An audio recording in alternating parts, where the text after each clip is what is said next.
आइए, एक मुझे वाकया याद आ रहा है। फक्कड़ मुरादाबादी जी यहाँ बैठे हैं। एक बार आप सुनते हैं आगे, फक्कड़ जी के घर में गया तो फक्कड़ जी के यहाँ एक पिंजरा लटका हुआ था।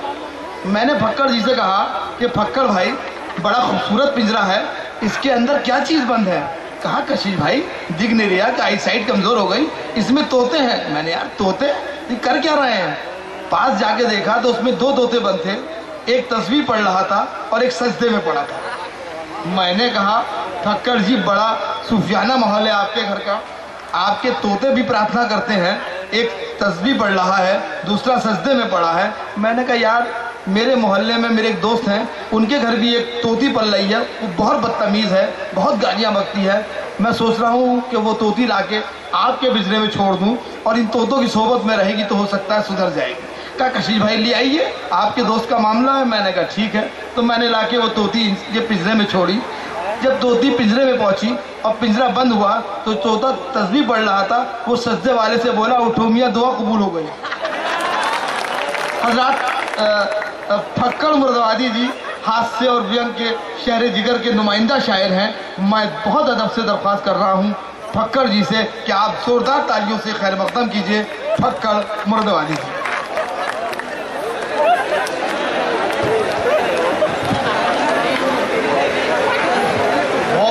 अच्छी बातें हो रही थी। अभी मुझसे पहले एक नौजवान शायर पढ़ रहे थे कि मैं हूँ तन्हाई, ये कोई और नहीं है। मेरी एक बात समझ में नहीं आई कि जब कुछ नहीं है तो तू वहाँ पे क्या कर रहा था। और प्यारे, इस बात को ध्यान में रखना कि कुछ है या नहीं है, उसके कोई भाई नहीं है। हाथ से कहाँ से पैदा हो जाता है ये प्यार मोहब्बत की बात हमारी समझ में अक्सर नहीं आया। अभी एक प्रोग्राम के सिलसिले में नैनीताल जा रहे थे कि एक ट्रक मारुति में घुसा पड़ा था। मारुति पर लिखा था कि मैंने प्यार किया, और ट्रक पर लिखा था प्यार किया तो डरना क्या। वाह वाह वाह वाह वाह वाह। बात कहाँ से शुरू होती है? चार पंक्तियों के माध्यम से देखें आप कि बहुत ऊंची ऊंची फेंकते हैं, पर असलियत क्या है समाज की कि आदमी में किस कदर विष भर गया है, विषधरों का वंश भी अब डर गया है। आदमी में किस कदर विष भर गया है, विषधरों का वंश भी अब डर गया है। कल सुनोगे आदमी के काटने से कोई सांप रास्ते में मर गया है, कोई सांप रास्ते में मर गया है। तो इसके बीच हम हास्य रस के प्राणी, हंसना कितना टिपिकल हो गया, कितना मुश्किल हो गया चंद पंक्तियों से कि हंसने पर प्रतिबंध लगा है कि जुल्म क्या हम पर थोड़ा है, और गैरों की तो बात छोड़ो, अपनों ने दिल को तोड़ा है। कल अनजाने हंसता देखकर पत्नी बोली घुर्रा कर, ऊपर किए हवा लगी या पागलपन का दौरा है। ऊपर किए हवा लगी पागलपन का दौरा है। तो हास्य कहाँ से पैदा होता है? कुछ गुरुजन बैठे हुए हैं, बचपन में कुछ प्रश्न पढ़ते थे, वो प्रश्न आज जीवन में कैसे आ रहे हैं देखें कि 5 आदमी एक काम को 10 दिन में करते हैं तो 10 आदमी उस काम को कितने दिन में करेंगे बेटा बनवारी। चेला बोला गुरु, पहले ये बताओ काम प्राइवेट है या सरकारी? जिस ढंग से ये चल रहा है, अधिकारी लोग भी बैठे हुए हैं कि देखें कि 5000 की आबादी वाले गांव में 5 लाख रुपया बटने को आया, प्रत्येक को कितना मिला ये बता। मैंने कहा गुरु, रुपया ऊपर से चला और नीचे तक आया, फिर बटने को बचा ही क्या। एक व्यंग के माध्यम से देखें कि पड़ोसी ने एक साथ 2 बच्चों को जन्म दिया।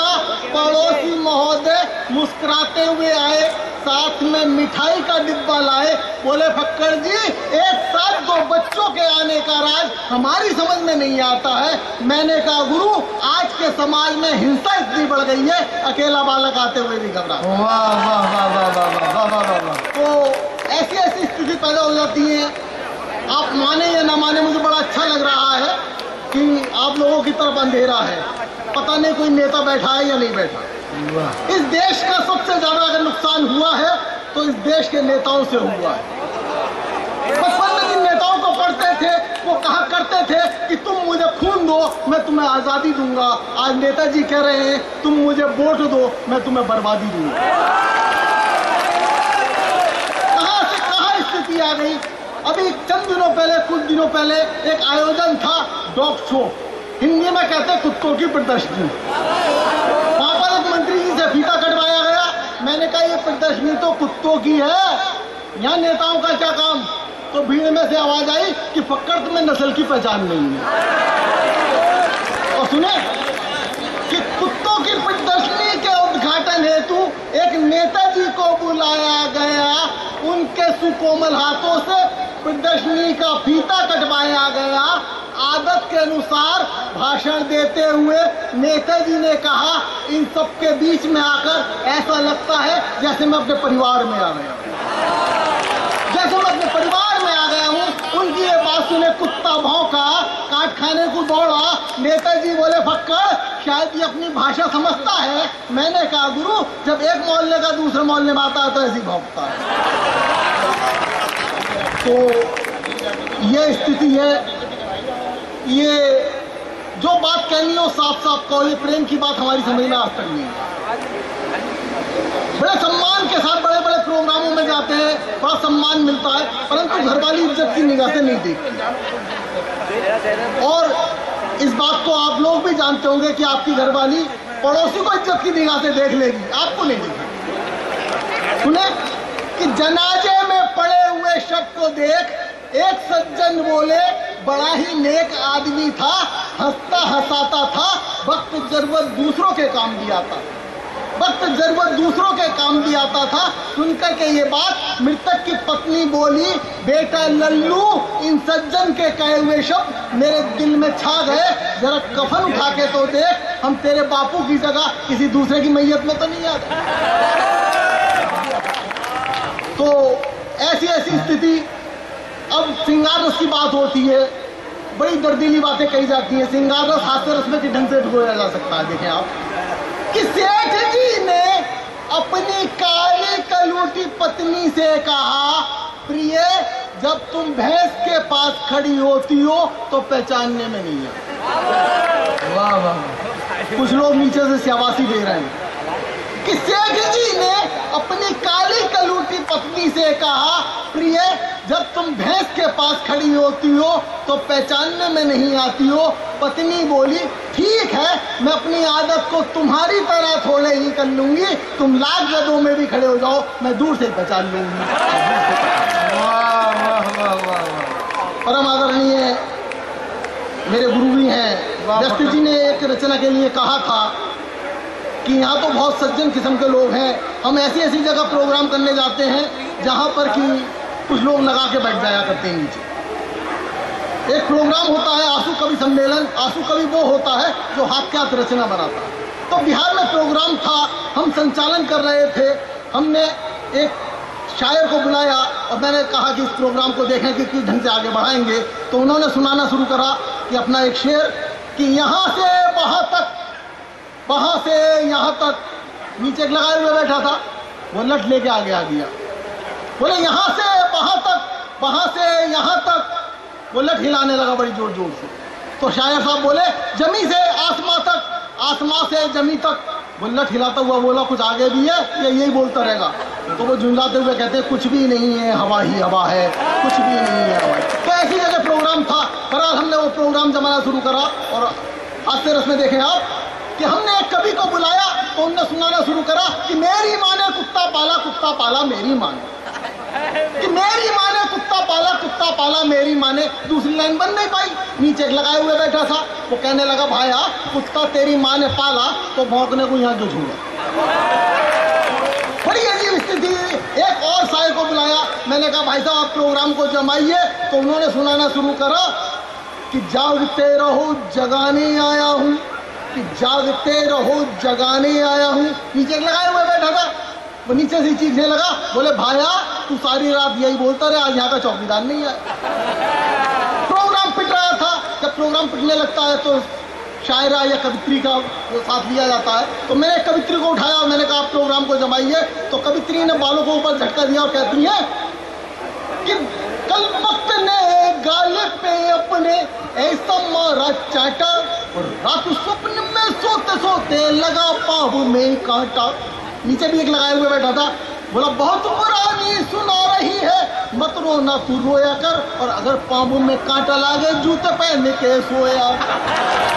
अगर पाँव में कांटा लागे जूते पहन के सोया कर। एक शायर थे सागर खयामी, बहुत सीनियर कवि थे हमारे, तो उन्होंने एक शेर फेंका नीचे कि मैं ही नहीं यहाँ पर तू भी बदनाम है, और लिखा है पत्र खून से वो इस मोहब्बत का परिणाम है। तो नीचे भी एक बैठे हुई थी, कहने लगी कैसी मोहब्बत तेरी कैसा जनून है, और लिखा है पत्र जिससे वो खटमल का खून है।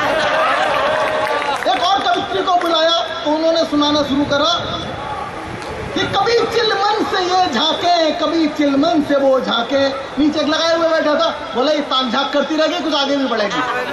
उन्होंने फिर कहा कि कभी चिलमन से ये झांके, कभी चिलमन से वो झांके। तो वो दोनों हाथ ऊपर उठा के कहता है कि उठा के फाड़ दे चिलमन, न ये झांके न वो झांके। उठा के फाड़ दे चिलमन, न ये झांके न वो झांके। एक और कवित्री बैठी हुई थी, मैंने कहा इस प्रोग्राम को जमाइए, तो उन्होंने अपने गीत पढ़ा कि देख कर महबूब मेरा चांद पीला हो गया, कि देख कर महबूब मेरा चांद पीला हो गया। नीचे लगाए हुए बैठा था, वो नीचे से चीखने लगा कि सुन करके तेरी गजल मेरा बिस्तर गीला हो गया, कि सुन करके तेरी गजल। अब वक्त की बात जो अध्यक्षता कर रहे थे, उन्होंने कुछ इतनी ज्यादा लगा ली कि मंच ही गीला कर दिया। तो मैंने कहा महोदय ये क्या किया? तो कहते हैं कि दर्द भरा पड़ा था टूटे हुए जिगर में, आंसू भी निकल रहे हैं रास्ता बदल बदल कर। वाह वाह वाह हजरत, ये थे फक्कड़ मुरादाबादी, ये मुशायरा व कवि सम्मेलन जिगर मंच, और जिसे ये रॉक टॉक एक इंटरनेट चैनल है जो अपने नेटवर्किंग के जरिए पूरी दुनिया को ये मुशायरा इस वक्त सुनवा रहे हैं। मैं रॉक टॉक की टीम का खैर मकदम करता हूँ। हजरत, रॉकी टॉक